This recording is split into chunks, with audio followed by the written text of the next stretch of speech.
السلام عليكم ورحمة الله وبركاته. ازيكم حبايبي؟ عاملين ايه؟ يا رب يكون كلكم بألف خير.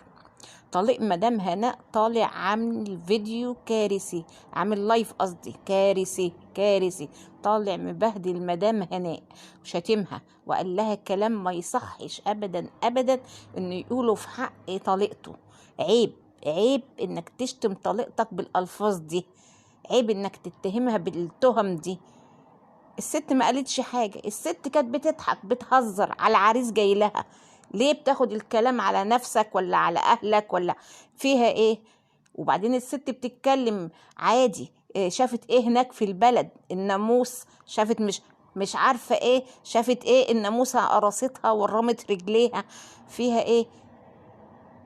ما فيهاش حاجة خالص. يعني عمرها ما بتقيب في مصر زي ما انت ما بتقول انا مسامح في حقي انا، لكن مش مسامح في حق اهل بلدي.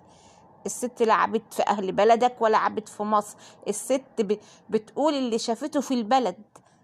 الست بتقول اللي شافته في البلد. انت بقى طالع مبهدل الدنيا ليه ومبهدل الست وتقول لها كلام ما يصحش ابدا ان واحد يقوله على طليقته؟ انت بتتهمها بايه؟ وبعدين سحر ايه؟ هي مدام هناء بتاعت سحر؟ طب لو هي بتقدر تسحرك وكانت سحرالك، ها ما قدرت ليه؟ ما عادتش السحر تاني ليه؟ على الاقل كانت مسكتك وما خلتكش تتطلق ولا تبعد عنها، وكانت كرهتك في ولادك وفي بلدك وفي عيلتك وقعدتك جنبها.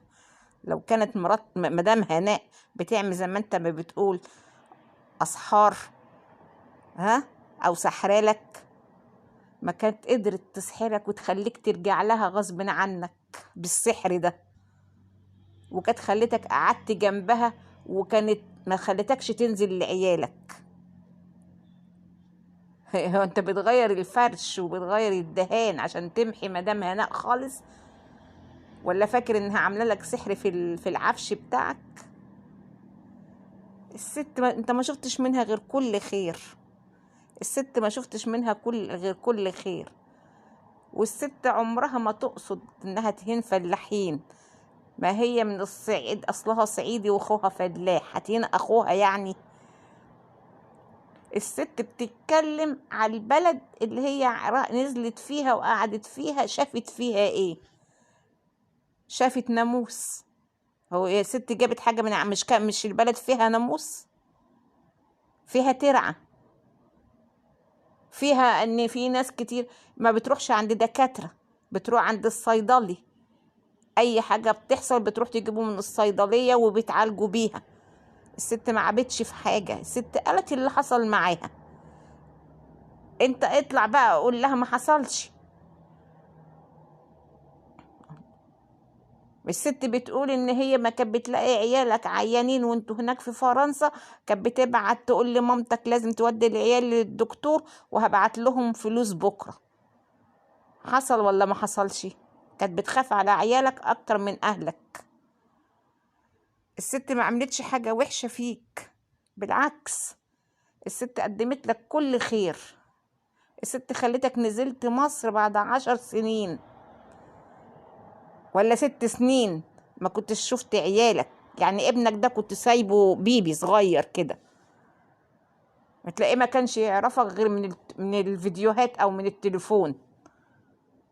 يعني اقعد فكر كده وفكر مدام هناء عملت معاك ايه؟ عملت معاك كل خير،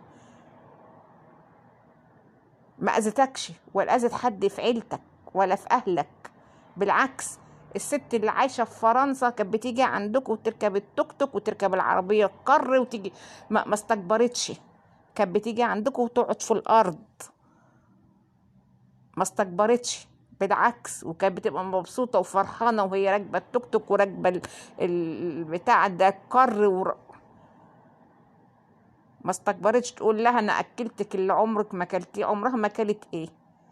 جبت لها بط وحمام؟ هي مدام هناء يعني محرومه من البط والحمام ولا الفطير ولا الزبده؟ هو ده اللي اكلته لها يا استاذ رضا؟ تقول لها اكلتك اللي عمرك ما اكلتيه؟ لا حول ولا قوه الا بالله. فكر يا استاذ رضا، فكر. سيبك من الناس اللي بتشحنك ضد مدام هناء. سيبك من الناس اللي بتشحنك ضد مدام هناء، وفكر الست دي عملت معايا ايه؟ عملت معايا حاجات كويسة ولا عشت معاها الكام سنة اللي عشتهم في مرار؟ الست كانت حطاك فوق دماغها. انت تطلع تهينها وتبهدلها وتفرح فيها الشراشيح اللي بيتمنوا لها كده اي حاجة، بيتمنوا اي كلمة منك على ضد مدام هناء عشان يطلعوا يعملوا فيديوهات عليها، وانت بترحب بيهم واهلا وسهلا. طب في حد في الدنيا يبهدل ست خيرها عليه؟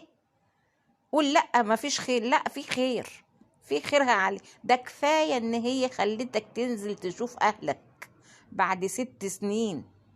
6 سنين كفاية ان هي كانت عايشة معاك وانت 4 سنين وانت ما صرفتش عليها جنيه. انت ما صرفتش عليها جنيه، حتى لو هي قالت لك ابعت الفلوس لأهلك. يعني مش فاهمة انا ازاي انت كنت قاعد بتاكل وتشرب معاها في البيت من غير ما تدفع قرش في البيت. حتى لو هي قالت لك لا ما تدفعش، لا، رجولتك اخرج انت، روح السوبر ماركت، روح حمل خزين البيت. اما انت قاعد تاكل وتشرب وخلاص. مدام هناء لما كانت بتنزل عندكم في البلد، الخير اللي عندكم ده كله، الذهب، كل ده من مين؟ ما هو من مدام هناء. الشقة دي اللي اتكونت دي من مين؟ من مدام هناء. وبعدين تطلع في الاخر تقول لها كنت بتتكلمي على طليقك، وطليقك اللي كانت قايله عليه كلام معرفش ايه، وطليقك ايه وطليقك ايه. ده يصح يعني؟ الكلام ده اللي بتحكي في الكلام ده وتقول الكلام ده الستات مش الرجاله، لان الستات معروفه انها بتقعد ترغي، لكن الراجل يطلع ويعاير مراته ويقول لها انت قلت على طليقها اللي هي سايباه بقالها قد ايه من عيالها ما كانوا صغيرين، اطفال صغيره. يعني عيب يا استاذ عادي، عيب انك تطلع تقف قدام طليقتك بالطريقه دي. شكلك ايه طالع مبهدلها وبتشتمها وتقول لها انا هاجي فرنسا وهرفع عليكي قضيه هناك وهرفع قضيه عليكي هنا للنائب العام. طب قالت لك تعالى، لو راجل بصحيح تعالى فرنسا وهي لغت لك الكارت، لو انت صح بقى زي ما انت بتقول كده، اقدر سافر لها فرنسا واطلع كده وقول انا في قلب فرنسا اهو. ما دام انت مش بتقول هي ما تقدرش، هي بتتحداك، ادخل فرنسا او روح ارفع عليها قضية عند النائب العام. ده انت يا راجل الشراشيح لما بهدلوك وبهدلوا اهلك وبهدلوا عيلتك، انت ما قدرتش يعني مسامحهم. يعني انت مسامحهم. الست اللي خيرها عليكوا عايز تعمل لها قضية وطالع تفضحها، عايز تعمل لها قضية وتفضحها. طب اطلع كدب مدام هناء وقول لها لا انا كنت بصرف على البيت، انا كنت بصرف عليك زي اي راجل ما بيصرف على بيته.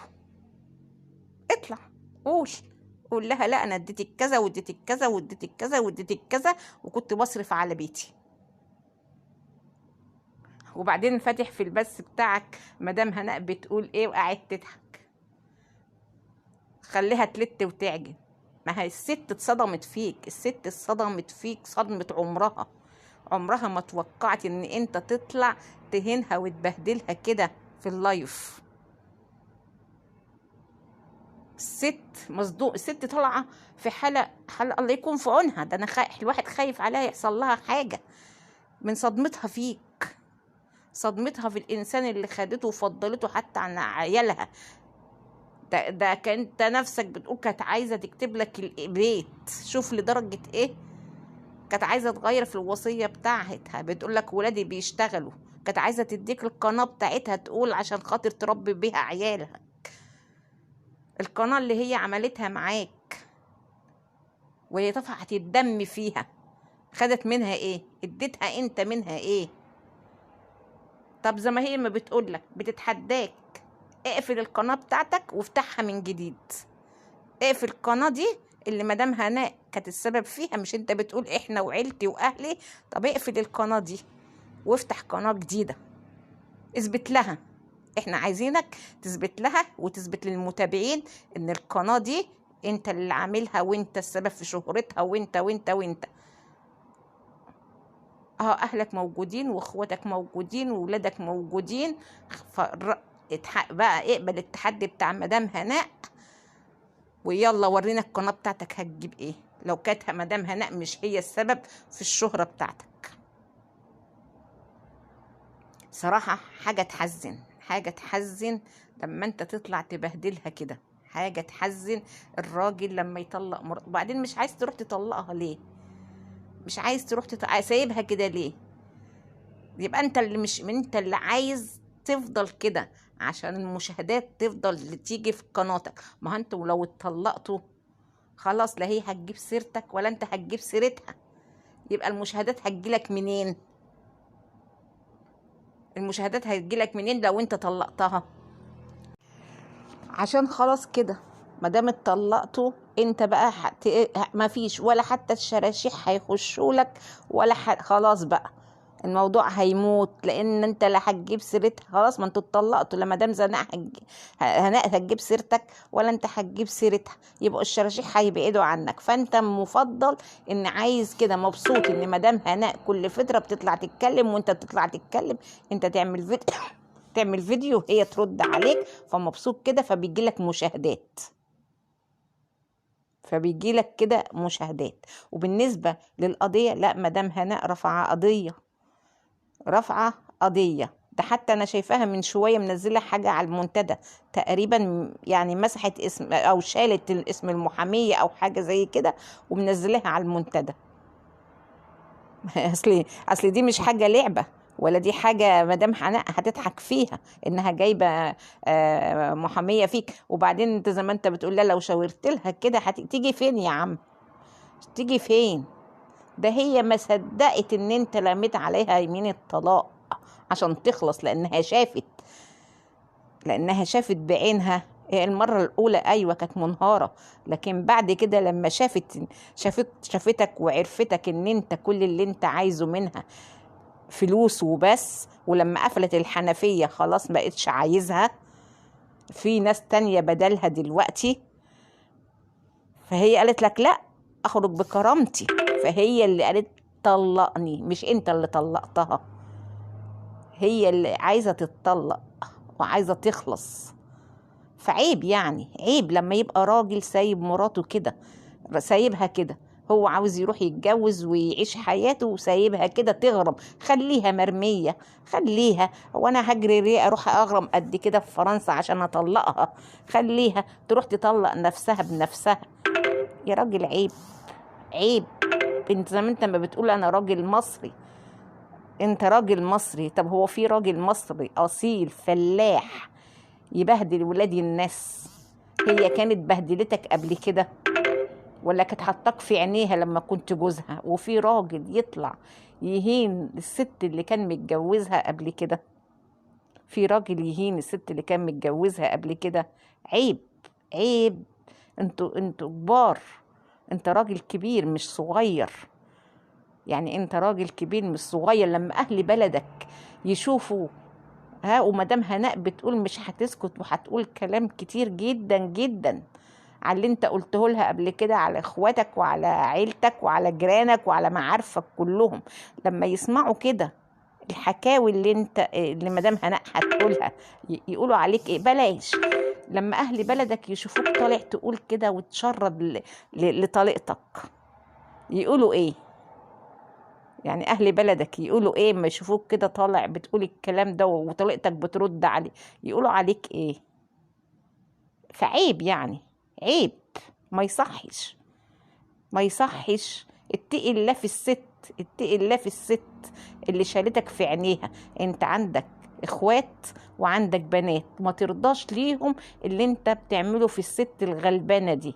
اتقي الله فيها، اتقي الله فيها. انت عندك ولاية، انت عندك ولاية. ربنا يهدي الحال يا رب يا مدام هناء ويصبرك، ويصبرك. بس يا رب تهدي انت، يا رب اهدي كده، اهدي مدام هناء. انت كان صوتك في البث، يعني صوتك صراحة انا خايفة عليكي، والله والله خايفة عليكي، خايفة عليكي، لان انت كان شكلك صراحة وليكي حق، كان ليكي حق ان انت تبقي يعني مش مصدقة نفسك، مش مصدقة نفسك. ربنا يعينك يا رب، ربنا يعينك يا رب يا مدام هناء. يلا يا بنات بقى عشان ما اطولش الفيديو، اللي ما اشتركش في القناة يشترك ويفعل الجرس عشان يوصل له كل جديد من عندنا. مع الف سلامة.